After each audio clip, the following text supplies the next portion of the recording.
So Abby is the person, our assigned instructional designer for engineering management and systems engineering. And I know some of you have already worked with Abby. And Stephanie heads up the learning technologies group. So anyway, they want to give a presentation. Thank you. Great. Well, thank you. Thanks for having us. My name is Stephanie Sutcliffe. I'm the director for the Learning Technologies Group. We are a part of Drexel University Online. Oh, yeah. Sometimes. Yeah. And we are, just to give you a little heads up, we have been doing some organizational change, some transformations. We have changed a lot in the last year with some of our resources and our structuring. And probably within the next few weeks, we're actually going to be changing our name. We've been given some feedback across the university that LTG works, but it resembles ITG. We're getting all these acronyms messed up. And so as a team, we thought, well, we should really stick to what we know and what makes sense and what we do. So we're changing our name to Instructional Design and Multimedia Services. So that is what we're going to be referencing down the road. But for today, we're LTG within Duo. Our primary roles within our team is instructional design, video production, multimedia services. Some of you, we've worked together in the past. This is nothing new. Some things may be new.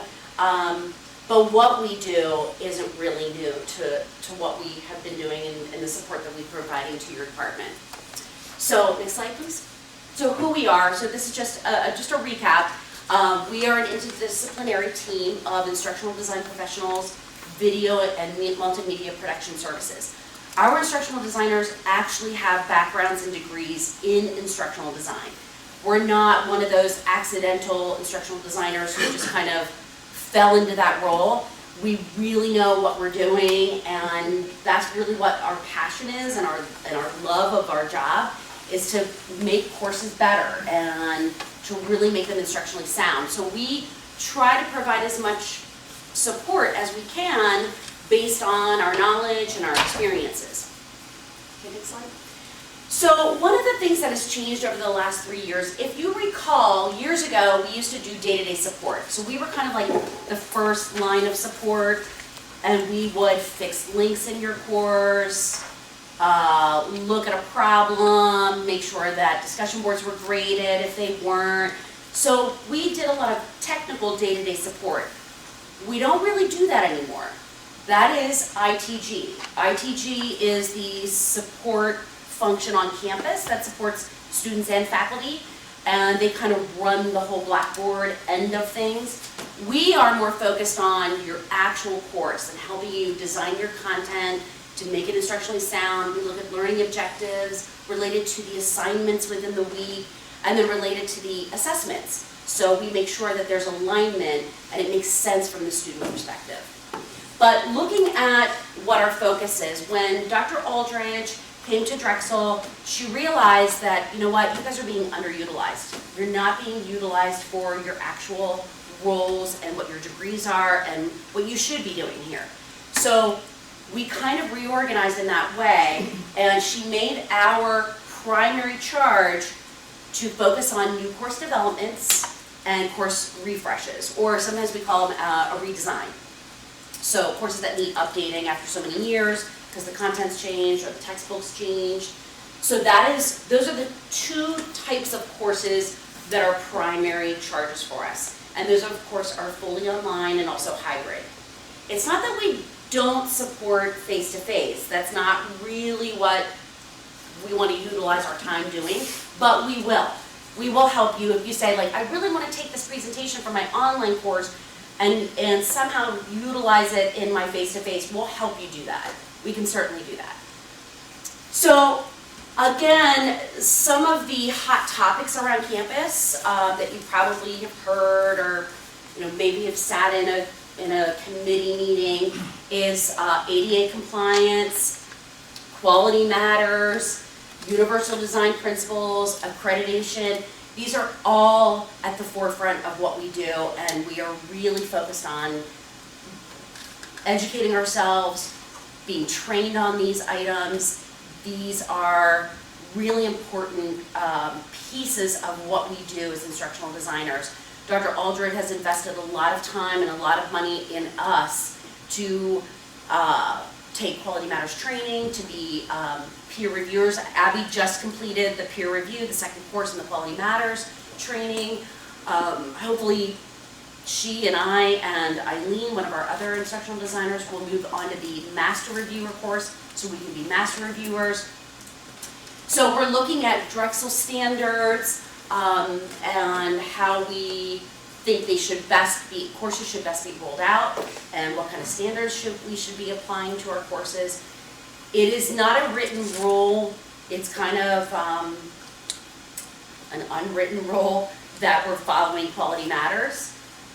We do follow Quality Matters. We look at the rubric, we apply the rubric to our courses and our course design. That's something that we always have in our mind when we work with our faculty.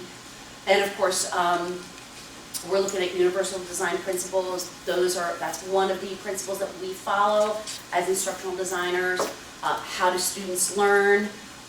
What kind of formats can we provide so that all learning styles can actually learn and understand and retain the knowledge. And then of course, Middle States accreditation, which is why we're doing all of this in the first place, because we want to make sure that our courses meet standards. So it's really important for us to follow this. Okay, next slide. So how do we work? And some of you have already worked with us and you know our process and what we do, but just this is a nice little snapshot of how it works. Your program, the program director, somebody would reach out to me or directly to Abby, who is your point of contact, your instructional designer. And so there would be a college request. We have a new course, or we have a redesign coming up, or we have 3 course redesigns coming up. I need to contact Abby. I will assign Abby to this course. There's usually a designer email. Once I know or somebody reaches out to Abby, that is when the correspondence starts, and Abby will reach out to you to set up meetings, and we establish that. And then what we like to do is we have always had the perspective of our courses and how we develop them and work with faculty is we treat them like a project. So we do have a project kickoff. We talk about timeline, roles, responsibilities, who's working on what. So we don't look at it as just, okay, this is an online course delivery. We really truly treat it as a project. So we want to make sure that we have all the necessary people there. If there's a video request, I'll make sure that Abby invites Christian Reed and his team, and we have a lot of contractors working with us to provide those necessary multimedia assets to your course. So a project kickoff meeting is usually scheduled, and then we start the course design, and we work towards that deliverable. Okay. And this is a slide that I worked on. Do you remember Joel Rodriguez? Yeah, Joel and I worked on, yeah. So Joel was around for a really long time. He, unfortunately, is not with us anymore, but he and I worked on this slide, and over the last year, Dr. Aldridge has invested a lot of money in the instructional design and multimedia team to have a lot of different resources at their disposal.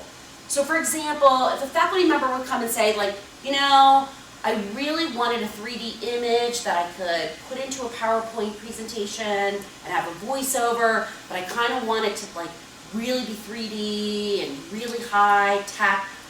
We now have some assets at our disposal that help us find that image for you or work together with you. So for example, if you look at images, we have access to Getty Images, TurboSquid, which is a 3D rendering modeling program where we can download some different images. We use that a lot for biomed. So for example, there might be, you can fly into the inside of a brain and a head and show all the different elements and the structuring of a brain. So these are some of the assets that we've looked into, we've researched and said, how do we provide more of these resources to our faculty who are looking for specific things to help them in their course. Not everyone's going to use this for every course, but This is a snapshot of what we have. We have Shutterstock. We use Articulate Storyline 360 to package your presentations.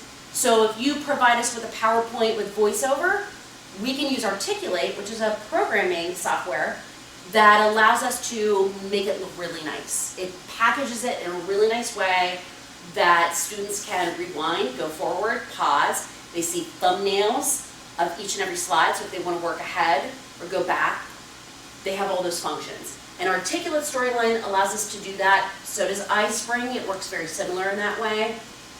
We have Shindig, which is, I think, still in the pilot phase, maybe, around Drexel. We're learning more about that. I think CCI is really has the ball rolling in that area, which I think is... It's kind of like a meeting space. It's a got meeting a lot space. of different Like there's a podium or something, Yeah. you can share the podium with other people. It's a little bit more interactive than like a collaborate room. It's more visual. Right, okay. Yeah. And then of course Adobe Creative Cloud, 3Play Media, which is our third-party software company that we will provide videos or transcripts. They do closed captioning for us. They're very quick. They're very effective, and a lot of the transcripts that we've received back or the closed captioning are probably 95% accurate. So depending on like terms, acronyms, things like that, they may not be perfect, but they're the closest thing that we can get. We don't have the resources to do all of that work. If we took every video, every presentation, every audio file and tried to transcribe that, that's all we would be doing the whole time. So we had to outsource. So we do have that capability, and that's 3Play Media. So looking real quickly across this, we have virtual reality devices. We have we have a 3D printer in our area where our studio is, where our video studio is. So, for example, a lot of people say, like, how am I going to use 3D printing in my course if I teach online? Well, if you teach a face-to-face course and you want something printed to physically show in that class, come down and we have some resources on hand that can show you how to use that. We've had one of our instructional designers that was doing some testing, and he actually created the Drexel Dragon as a 3D object. So that was kind of cool. So you could really print anything. I think we have like a suspension bridge that was printed for a course. So those are some things that you can think about using. iPads and tablets, and of course, like there's various ways that we can record your presentations. And of course, video. We have a video production team, Christian Reed and his team. They do really great, high quality work. If you have video needs for your course, reach out to your instructional designer, who will reach out to Christian. We can set that up and get the ball rolling. They are very busy, as you can imagine. So the sooner we know about these types of resources that you need, the sooner we'll schedule them and get you in and get those prepared. And then, of course, instructional design consulting. We ensure alignment and sequencing of learning activities, your assessments, and learning objectives, because we want to help you create the best quality course possible. Okay, next slide. So real quickly, I thought it was important to mention this because, again, this has always been a question that comes up when we meet with faculty is, I don't understand, what's the role of a faculty member, what's the role of ITG, and what's the role of LTG, and who are the fellows? So there's all these different groups, and they're all support functions, really, for the faculty members. So this was like the best visual that we could come up with that kind of just shows you that there's gray areas in where our roles overlap. So of course, the faculty member, you're the subject matter experts. You are the ones who provide the content. We look to you to provide that content to us because we don't know it. ITG is the Mike Shomans of the world, and are the folks that actually used to run and operate, and kind of still do, Blackboard Learn. They support, from a technical perspective, students and faculty. We do not interact with students. We do not have any connection with students. We fully support faculty only. So ITG are the folks that you would want to go to, itg@drexel.edu. Those are your ITG folks. LTG would be us, we're the instructional designers. We will help you design and develop your courses from the content perspective, from a learning and engagement perspective. There are some gray areas though, like course copies. I'm not really sure who does the course copies from the College of Engineering. I'm guessing that would be ITG. That might be Abby. It depends on, every program runs a little bit differently. We do have ITG that does course copies, but then we also do course copies for some of our programs as well. We're trying to do less of that administrative work and really focus on new course design, new course developments, and refreshes. But there's always a gray area of some of these nuances when it comes to course development, and we just wanted to make that very clear. Drexel Library is a really good resource, and I feel like it doesn't get enough notice and mentioning from us to faculty. I think it's underutilized. They have a lot of good resources. And there is Especially for online courses. Especially for I mean, there's videos, online. there's all sorts Right. of cool stuff. They have a ton of stuff. And if you're looking for a video, or there's a resource, or I know that there's a really good article, but I'm not really sure about copyright, they will help you with that. We don't really have access to that. Library has access to that. I believe every college has a librarian contact. You utilize them, reach out to them to say, like, I need your help, I'm looking for A, B, and C. They will work on it, they will get that for you. Your, Abby, your instructional designer will work with the library resources to make sure that that's properly put into your course. So I can't emphasize that enough. I do think that the library provides so much more support than anyone really knows. And then, of course, the Online Learning Council Fellows, the faculty fellows are sort of like the, I always say they're like the supreme trainers, consultants, mentors, and coaches to faculty. There is supposed to be an online, an OLC fellow for each college, a representative. I don't know if that's really the case or not, but if you go to the Inspire website, you'll see the faculty fellows that are listed, and they are master reviewers for Quality Matters. They are, they'll help you with program alignment, they'll help you with basic training for Blackboard as well, how to teach online. So they're also another supporting function within Drexel and should be worth mentioning. Next slide, please. And then this is just a breakdown of the role distinction. It just gives you a little bit more information on how we view the roles. Again, this is not set in stone. Every project's different, every course is different. Sometimes our roles need to be shifted a little bit. But this just gives you a breakdown of what we do and what each department really does and focuses on and what their role is. And then again, examples of responsibilities by role. We added in, and I just think it's worth mentioning, there are online Blackboard courses available to faculty, available to anyone across the university. There's the Essentials of Online Teaching, and it's taught by two faculty fellow members. One of them's coming up April 19th.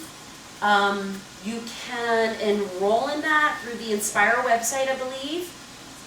Yeah, I think it might be under the faculty fellow. I can get information for you if you would like more information. I can send it to you and let you know. But there are courses about how to teach online. These are best practices that the faculty fellows have designed and developed. So that is worth mentioning. There's a lot that is available that sometimes is just overlooked and we don't know about it because we don't hear about it. They're pretty manageable too. They're like 2 to 3 weeks, like a few hours a week. So Right. It's not a ton of time. Right, yeah, that's true. So, I mean, you will need to invest a little bit of time, but it's manageable. Okay. And then just, I thought it was worth sharing with you. I think a lot of you have probably worked with our template.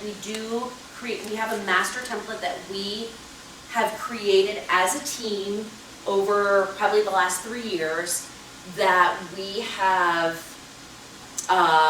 we've provided a snapshot of what that looks like. And I think College of Engineering uses that. A lot of our programs have adapted this and then customized it for their actual school, which is great.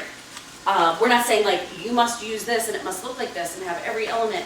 We're not saying that at all. We're just saying like, we've provided a structure for you that you can follow, and within week 1, and every week would follow this same format. It provides consistency for every course. When one of the pieces of feedback that Dr. Aldridge and her team received not too long ago from a study that was done was that students are really looking for consistency in courses across programs. So if they take a course and they're used to that format, they're waiting to see and they want that same format in the next course that they take. Some courses and programs are not at all like that. They're very different. And I think that was a model that we followed years ago, but we're now trying to keep it as consistent as possible. I think College of Engineering does that. I don't think that's really an issue. But in week 1 of our template, we've actually outlined, here's what should typically be in a weekly or a module of a course. And it scrolls down to show you what we've done is we've included quality matters, metrics, ADA compliance, things to keep in mind. So we've given you examples and some ideas of what can be done within your weekly module. Okay. And then Dr. Aldridge asked me to come up with some way of visually representing service levels. So this is kind of new. And I'm still working on it because I don't think, first of all, one of the first pieces of feedback that I received from a faculty member is, why is the gold level the biggest one? I'm like, oh, well, I didn't really think of it that way. It was just really the design of the image. And they said, well, it looks like you're trying to have me do the gold level, but I really want platinum, or I just want silver. I'm like, oh, all right, okay, we'll change that. So these are the service levels that we worked on that outline what can be done based on time frames. So a lot of the time, sometimes, and not just with your college, but this is across the board, we don't find out about a course until like a month before it's rolled out. Because a faculty member isn't selected till then, the course isn't approved. I mean, we find out late, really late. So we wanted a way to say, here's what we can do for you. This isn't set in stone by any means, but we wanted to provide a representation of here's what you can expect given the time frames for the different types and levels of service we can provide. So if you look at the silver level, it's 2 to 4 weeks. And we will do the minimum the minimum requirements for a course. Looking at the platinum, we can do a lot more, but we have a lot more time. So it's all time-based, and the more time we have, the more we can incorporate, and the more interaction and the more engagement we have time to develop. So that's just a snapshot. And then on the last screen, we've provided some resources for you. We provided that Inspire website. The Provost website really has a lot of information on the Provost website. And also the library and research guides, ITG workshops and training. They provide a lot of Blackboard Learn training. So if there's something in particular, like I want to learn more about Blackboard Collaborate, they actually have self-paced training and some individualized training. And then of course, if you have any questions, feel free to reach out to me and I will either point you in the right direction or provide what I can to you. Are there any questions based on what was covered? ADA compliance is always a really risky area. I think Drexel's not really well positioned if somebody were to come in here and say, hey, show us your stuff. Right. And the rub has always been the cost. And, you know, for getting closed captioning, for instance. Is Drexel getting any closer to centrally funding that such that the programs or the instructors or whoever aren't burdened with the cost of doing closed captioning, just as one specific example? Yes. Dr. Aldridge has purchased thousands of credits with 3Play Media. So whatever programs we currently support or will be supporting, if they have a accessibility need for transcriptions, closed captioning, whatever, we will cover that cost.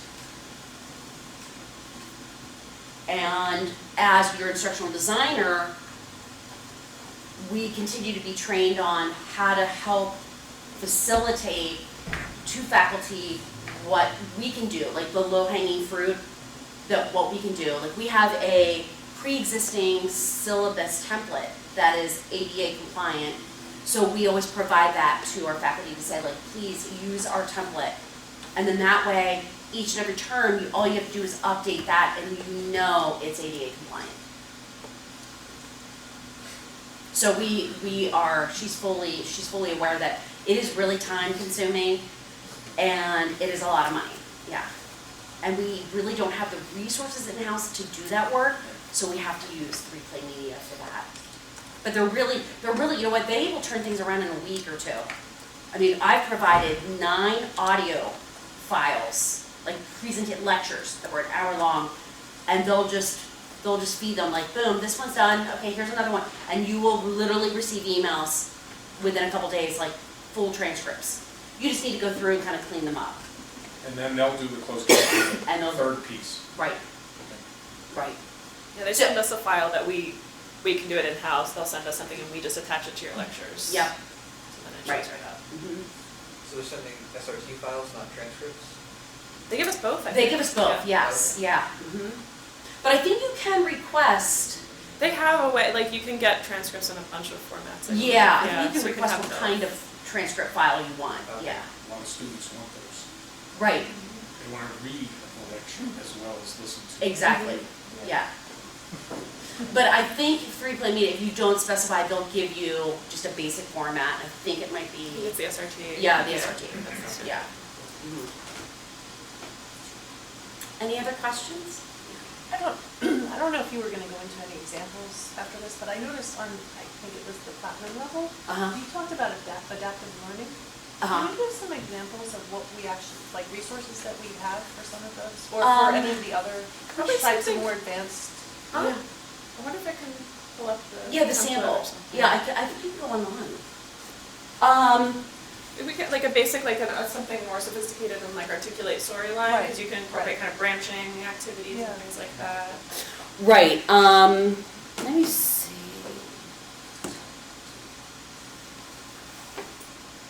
We go to our,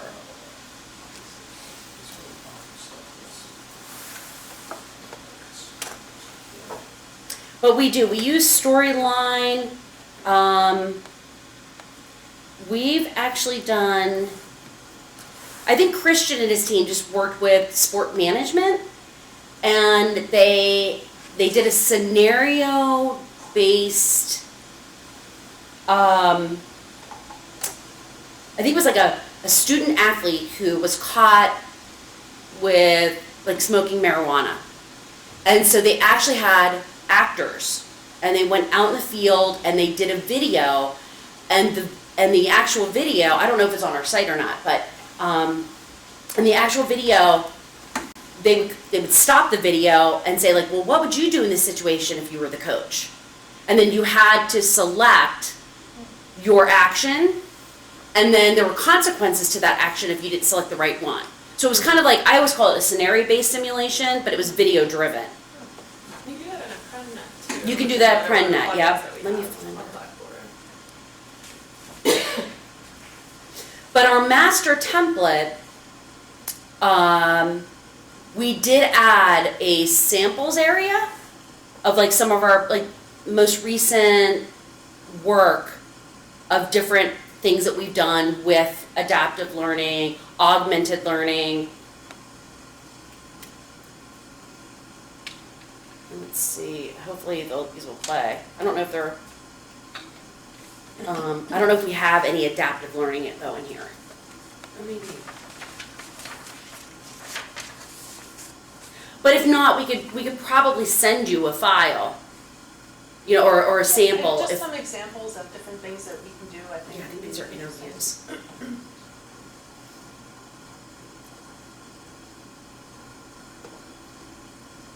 Go animate. This one? I think. Oh, no, wait, no. I don't remember. That's an articulate storyline. Yeah, there was another storyline in it at one point that had like some branching stuff. I'm not sure if it's still there. Yeah, it's just, And those are just other stuff. Yeah, I don't know if we have, Or if you can even just talk about some of the, that's one I know,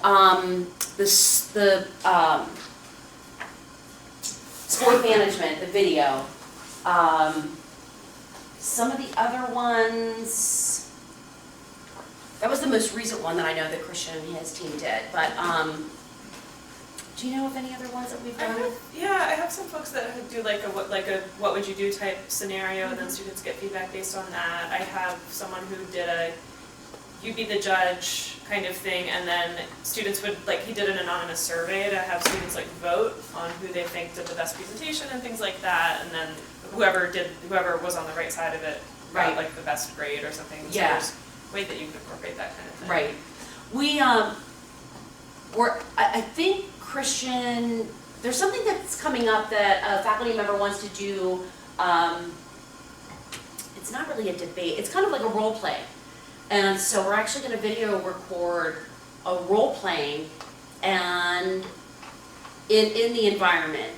And then then you have to make a decision based on that role play. Like, how did this go? What would you do next?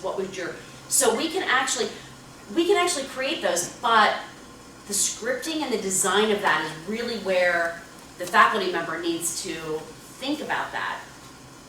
How would that look? How would you want that to play out in a video, in an online course? I'm trying to think of another one. I think nursing wants to do something in CNHP. They want to do a health professional in the field, working with a patient, what would you do? That type of thing. So a lot of these are videos that are captured in the field that we can then utilize, articulate, or storyline, or go animate to follow up. Based on this video, what would be the next best step? Or what would you do as a health professional in this particular scenario?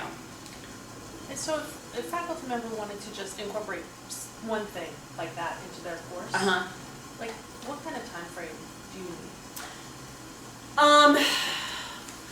That's a good question. I think it depends on, I mean, it's gonna depend on if you're doing live video or Right, if you're using, right, obviously. you know, do you want this in the field? Right. I would say at least, to edit it and get it into the course, I would say at least 2 to 3 months. With the scripting and all, like from beginning to end, I think that would be completely doable.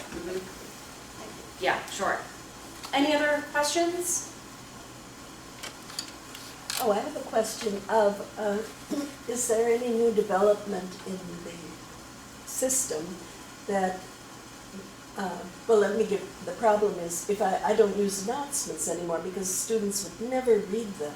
I have to send everybody an email, say there was a blizzard Right. and we have an in-class schedule. And I wanted to alert everyone, I would have to send an email, because if I put it in announcements, they don't see it. You have that right at the top of your, is there something like a red light or green light that could go on to alert them that there's an announcement there? So I know that if, as a faculty member, if you post an announcement, underneath that announcement, that text box area, there is a little checkbox, send an email with this announcement. So when you post the announcement, the announcement is sent over email. So the student, and I'm glad you asked this, because students will read their email before they'll go into the class and read the announcement. So they'll see the email and go, oh, okay, my faculty member just posted something. And then eventually they'll get to the class to see the announcement. But if you check that email box and send the email with the announcement, they are sure to get it. Okay, I guess I haven't used it for so many years. Right. That we must not. But I have. do think I don't know if Blackboard has there used to be, like, you used to be able to see anything posted on the home page, but I think they changed that. if you can see it, so many students just don't check it. Yeah. It does Yeah, come they go up, right to but they it. just don't check it. Like something when they new go has been on- posted in that Because course. there's so many on the side there, they tend to go over there to go directly what they're going to. Yeah. It doesn't necessarily pop up immediately right there. You have to click, I guess, the announcement. Right. Email is still the best. So they don't wear- in they don't case they weren't Right, in the I would class. say that's the best way to do it. When you post an announcement, just check that little email box and it'll send it both ways. Any other questions? Another way to do that might be to put something in your syllabus. No, In case of inclement weather, make sure to check the class, I'll put an announcement in no, there if we I need used to to do send whatever, all 'cause sorts then of they're alerted ahead of time. announcements, you know, like, the class may have a one-day extension or something. Right. Or just to remind, I hate to have to remind them all the time, but sometimes they miss a quiz or something. I could put an announcement Mhm. there. But that will work, I just didn't notice, Mhm. or when I used to send announcements, I don't think we could do it, because that was way back, several Right, yeah, it was probably. course management Yeah. systems ago. Mhm. And I Right. gave up on them. But that would probably be the most efficient way to do it. Mhm. Any other questions? I believe Abby has something, a handout to share. Oh, yeah, it's just a quick sort of rundown of some ways that you can incorporate more active learning and engagement in your courses. So it's just a resource. It's just I think that a lot of you probably do a lot of this stuff already, but I just wanted to share some ideas just in case. And then think about this in the context of some of the resources that we talked about in terms of using the multimedia and all those kinds of things. And then I can email all this around, because there's also some good links on here. The tiny URL online course tools is excellent. It's a gigantic digest of all kinds of different tools that you can incorporate into your course. And so those are things that we can talk about as well. Yeah, if you send an email, I'll send it to all the other faculty as well, so you can Super. make it here. That would be great. Thank you. Mhm. Any other questions? Okay. Thanks for having us. Thank you very much. Yeah, Thanks so thank much. you.